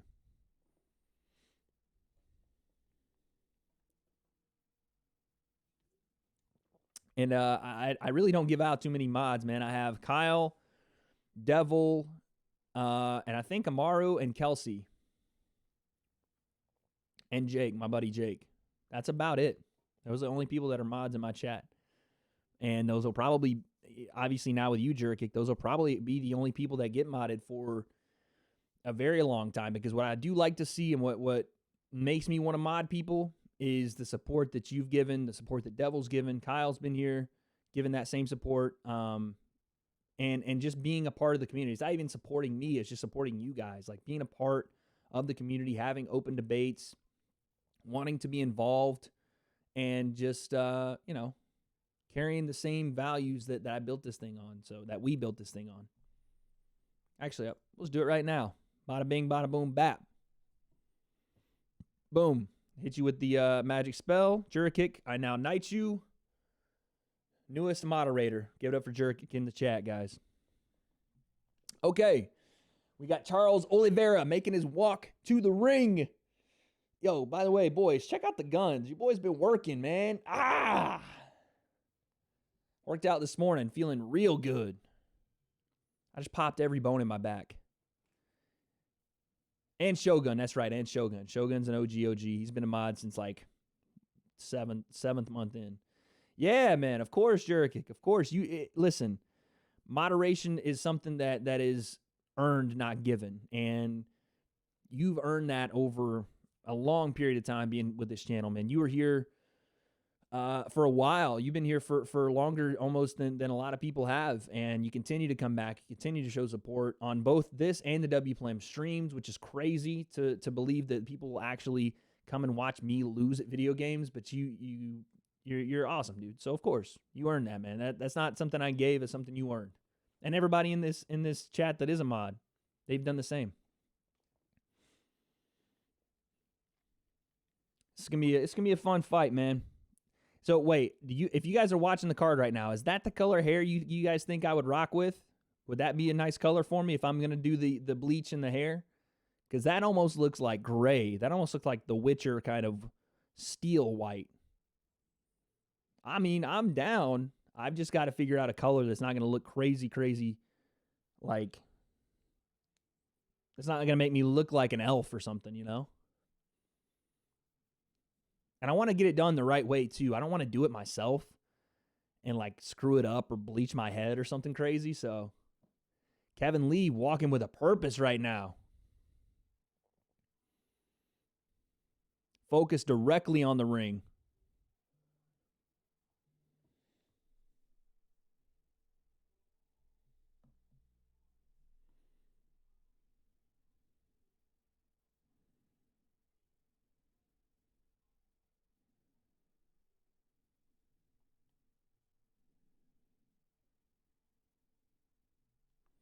All right, man. Wade, you could be looking like Oliveira right now, but you playing? I don't know if I can rock it like him, though, man. He's got like the He's got the fade, but it's like a hard fade. There's no like, it's almost like a skin, and then he's got the lines in the side, and then he's got it like grown out over the sides. He's doing something else with his. But me, I still got to, you know what I mean? I still got to make sure mine's somewhat conservative, somewhat. But I am playing around right now. I need to commit. I need to go for it. I just want to get it done right too, man. Never dyed my hair, guys. Ever in my life have I ever dyed my hair. Like, not the frosted tips. I didn't do the NSYNC shit or the Nicholas shade, 98 degrees, none of that. Your boys always had brown hair. In the summer, it gets a little lighter. It gets like dirty blonde. But never dyed it, so I don't really even know like how to go about it. All right, man. Kevin Lee looking focused.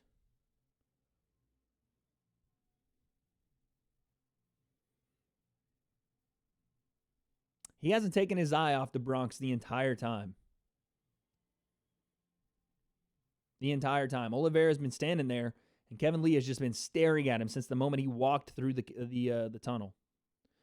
All right, here we go, man. Kevin Lee's 27. I thought he was still 26. 77-inch reach for Kevin Lee. Obviously, he missed weight by 2.5 pounds. I don't necessarily blame him for that in this card. I've said that a couple times. It's a little different, man. It's a little different, especially with nothing going on. You know, as far as obviously the big issue around the world right now.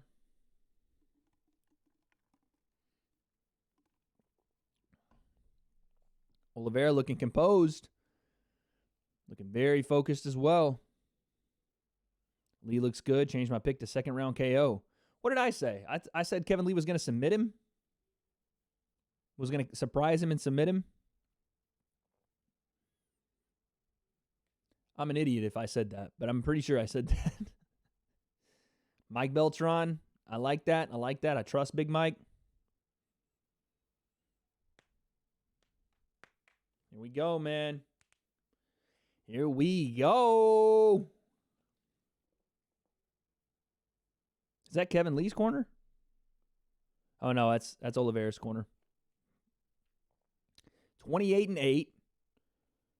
Plus 120 underdog. Almost even money tonight.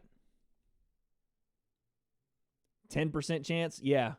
It's not very likely. Don't know why I would have said that, but I might have said that on stream yesterday.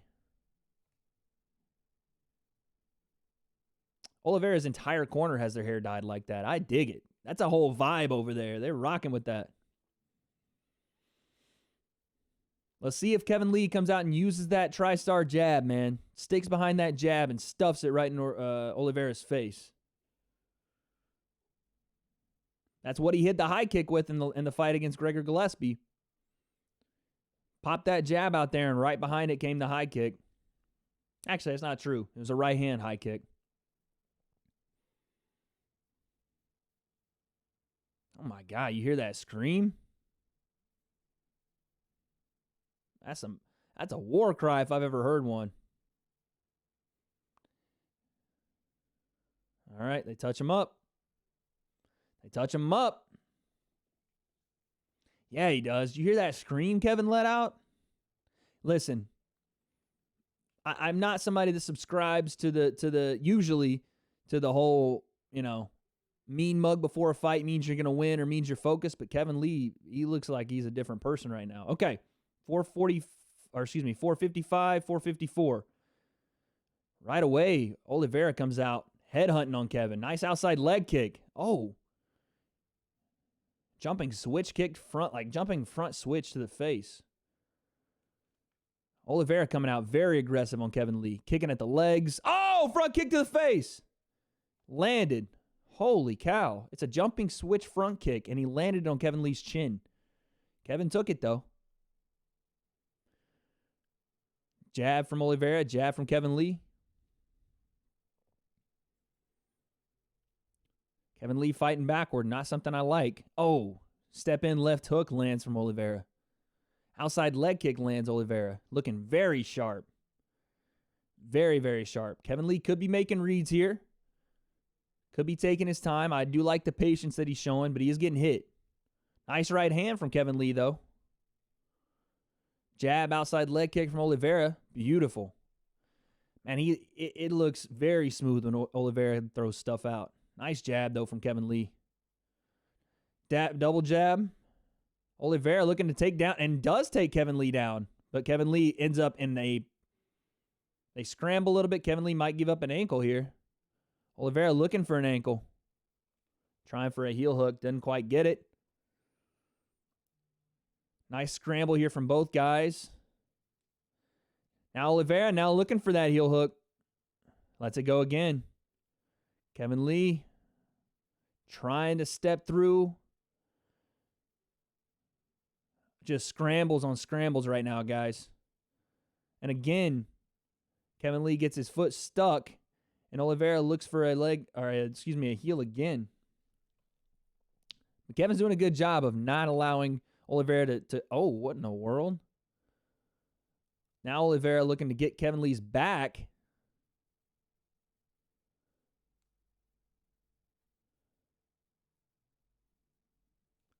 I don't even know what to call this position, guys. Kevin Lee looks like he's in side control, but his leg's trapped. Now he gets into true half guard. Oliveira looks really slick off his back, though.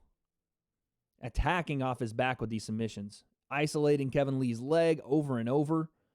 And Kevin Lee kind of happy to give it to him. Because these heel hook and leg lock attempts aren't really too dangerous at the moment. They could get dangerous as Kevin Lee continues to give up that leg, but at the moment, doesn't look very dangerous at all. Oh, Kyle, we're going to talk about that. 100% that's going to be crazy. Even though, yeah, we'll talk about it at the end of the round because there might be some issues with that fight right now.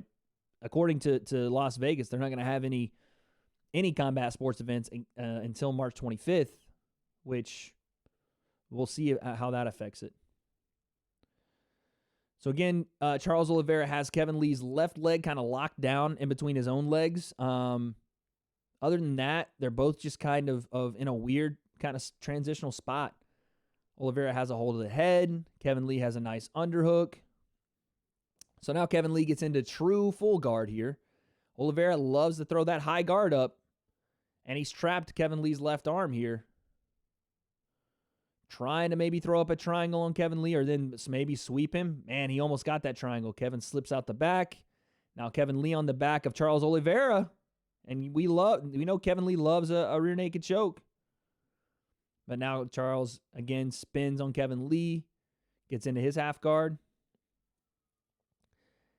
These are some high-level scrambles, guys, for sure. Both guys, it looks like Charles Oliveira is the more dangerous fighter right now looking for submissions, but Kevin Lee doing a good job of just holding off all those submission attempts and now is in full guard with really no room for Charles to do kind of elongate his body. His head is right up against the cage, and Kevin Lee's going to look to rain down strikes here.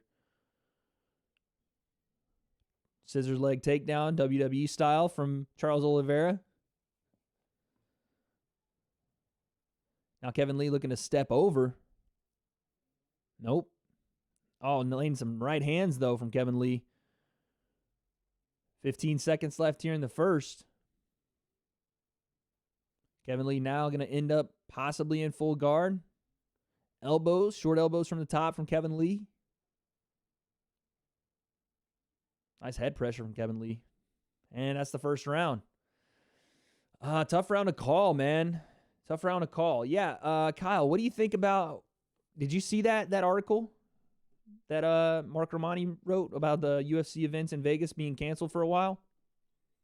Listen, Brett Akamoto. Okay, Brett Akamoto's on Twitter saying, dye my hair white, yes or no? Listen, dude. That's our thing. We've been talking about this way, but I know you're in the fight world and you get to interview all the fighters, you lucky bastard, but dyeing the hair was one of our prediction wagers, punishments. Don't rain on my parade. You got how many followers on Twitter? Okay, you got 145,000 followers on Twitter. Real cool. You work for ESPN, the worldwide leader. I work for the W.A.D.E concept, the YouTube leader. All right? Don't disrespect me like that ever in your life, Brett Akamoto. You got corgis. I know you like corgis. Your dog's a corgi. I'm going to let you have that. Just don't do it again. Ever in your life. I'm telling you, they all want to cop my style, man. The UFC Apex, would they still be allowed to use the UFC Apex if Nevada is not allowing combat sports to go on in general? That's the thing. I don't know if they're allowed to even use it then. Like, they can't sanction it, right? So that might put it in a little jeopardy, but that's until the 25th. So when is that event? Is that the 28th? Is that the March 28th event, or is that the March 7th? Or not March 7th, the March 27th or 28th? So it would just have to be like, I guess it's like tentatively till March 25th, and if it goes further, they have it there. Sorry, guys. Round 2 started 425, 424, and they're throwing leather. Holy cow. Jab to the body from Kevin Lee. Oh, running knee, Oliveira.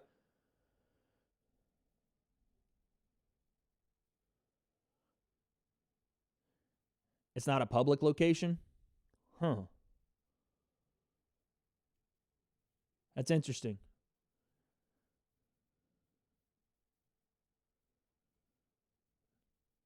I didn't read the article in too much depth. I don't know if it was. I don't know how they would justify. Oh, Charles Oliveira's backing Kevin Lee up right now. Uppercut, Charles Oliveira. Kevin slips that one, though. Left hand, Oliveira. Yeah, Devil, the UFC's proceeding as if Tony and Khabib is going to happen. So, I mean, at the moment, I don't know. New York has banned mass gatherings, I think, though. So, I don't know. I don't know what's going to happen. They could be doing empty arena fight. I don't know. Oh, another front kick from Charles Oliveira. Oh, nice left hand from Kevin Lee.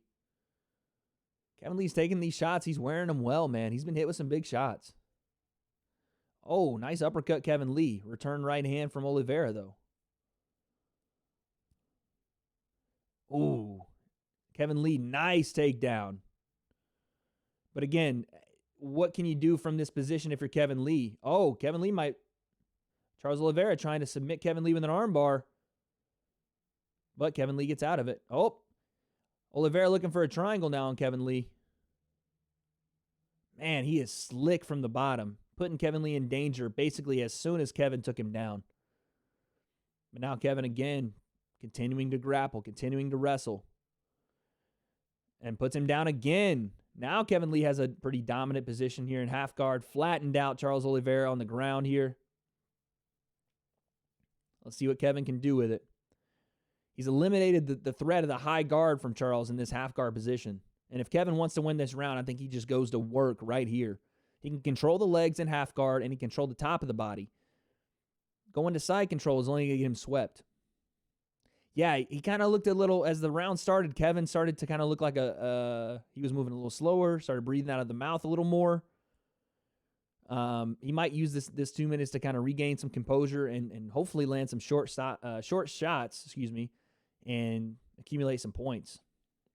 Yeah, great work here from the top. I think he really needs to staple it, though. He needs to really put a stamp on this round, because I think the first is going to go to Oliveira, and Oliveira came out of the second round here and really started landing some nice combos on Kevin. So if he can do some work here in this last minute and a half, he could definitely take this round. Yeah, I've heard Florida might cancel WrestleMania. It looks like that's actually going to happen.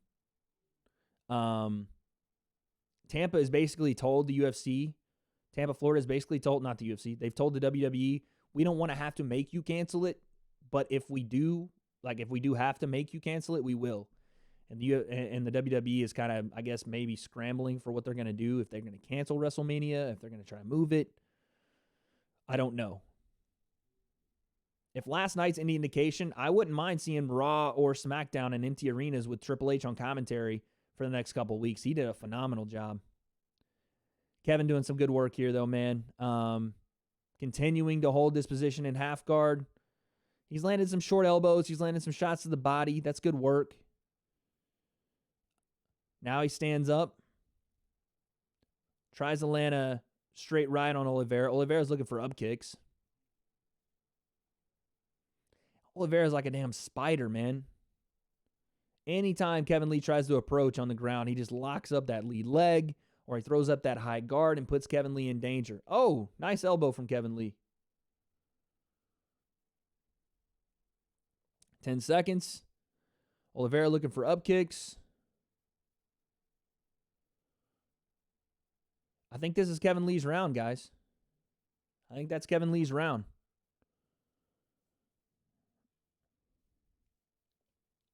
Just move it to a city that's not highly affected and take tickets from Florida and make tickets from Florida valid. Yeah, I'm trying to think of where they can move it. I don't know how, like, didn't they have it in New Orleans a couple of years ago? The only problem is, Kyle. Yeah, that's the thing. The only problem is you'd have to find a venue that isn't booked, which that wouldn't be a huge thing to find. But then you'd have to find event level workers. You'd have to find out what the city's codes are as far as quickly, putting on an event and having, all the proper testing and protocol for fire safety, all that. And then you'd have to look at the state's protocols for mass gatherings because pretty much every state has banned mass gatherings. So it's tough. UFC Alaska. That's what I was thinking, like UFC North Dakota, WWE North Dakota. I don't know, man. That is interesting what you said about it not being a public property, the Apex. I wonder what that means if they could hold it at the Apex. If they held it at the Apex, no crowd, I'm all fucking in, dude. Oh, Oliveira opened up round 3 with another switch front kick to the face, but just missed it. All right, here we go. 452, 451. Kevin Lee now starting to put on the pressure. He's landing some shots here on Charles Oliveira. 1-2 from Kevin Lee lands. Throwing a little bit of a wild overhand there from Kevin Lee. Now he wants to wrestle. Uh-oh. Charles Oliveira might lock up a guillotine right here. Oh, Kevin Lee might tap. And he taps, man. Kevin Lee said he's not tapping, but he tapped. Kevin Lee said he didn't tap, but he 100% tapped, dude. You tapped, bro. You tapped. Dang, Kevin Lee's devastated. He acted like he didn't tap, but he 100% did. It's plain as day, Kevin. Plain as day. Kevin Lee lost. He tapped to a guillotine. He tried to get a single leg. Oliveira almost gave him a single leg just to wrap up this guillotine, and it was tight before he even hit the ground. That thing's tight. Kevin Lee gets taken, grabs that neck, guillotine's there, and Kevin Lee brings his hand up. Then he taps 4 or 5 times. Like he tapped like 5 or 6 times, then act like he didn't tap. Yeah, like, and then he tries to grapple, but yeah. That's it. He tapped. 100% he tapped. Kevin said, what? Like he didn't tap. Oh, you tapped, bro.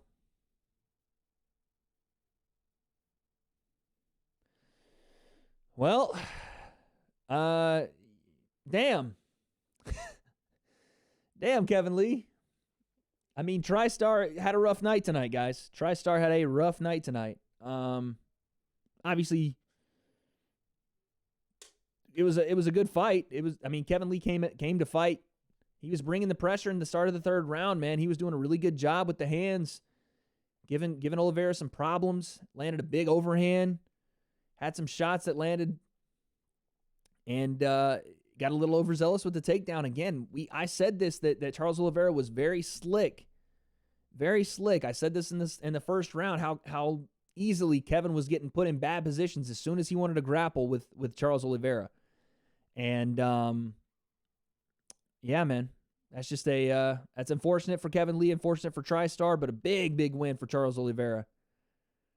Did I predict that and then rescind it? I think you did. You're an actual savant, Kyle. You're an actual savant. You got to trust your instincts, dog. You had that.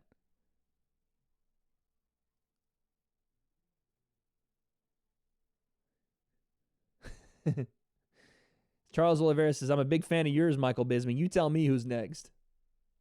Short night for the W.A.D.E concept. I'm mean, man. That main card flew by. Kyle, you got to trust yourself, dog. You got to.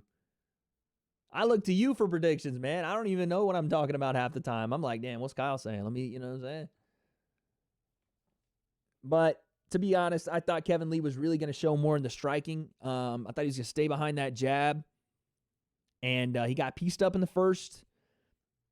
Every time he wanted to initiate grappling exchanges or every time he wanted to take Oliveira down, he was put in danger almost immediately. from either the up kicks, from the high guard, from the attacks on the legs. Oh, geez. Mike Bisping's having a rough night with these interviews, man. Every time he wants to end one, he just tried to give the knuckles to Oliveira, and Oliveira was like, wait, I want to say something. He's having a rough night. But Bisping does make it fucking entertaining as hell. I love Michael Bisping. Kyle, you got to go watch Bisping tell the crowd to make some noise after the Renato Moicano fight with no one in the crowd. It was like that time that the Ryan Seacrest, there was a American Idol contestant that was blind, and he got to Hollywood. He was such a great singer. He got to Hollywood. He walks out the doors, and he shows the little ticket, I guess, and Ryan Seacrest tries to give him a high five. And the kid obviously can't see him doing it, so the kid's just standing there, and Seacrest is like, he goes, I'm trying to give you a high five. So, yeah, dude. Bisping is always entertaining. Always. Did I try Warzone? Yes, we played it last night on stream, Kyle. It's fucking awesome. That game is so lit, dude. We're going to actually play it tonight. I'm going to play it right after I get off stream.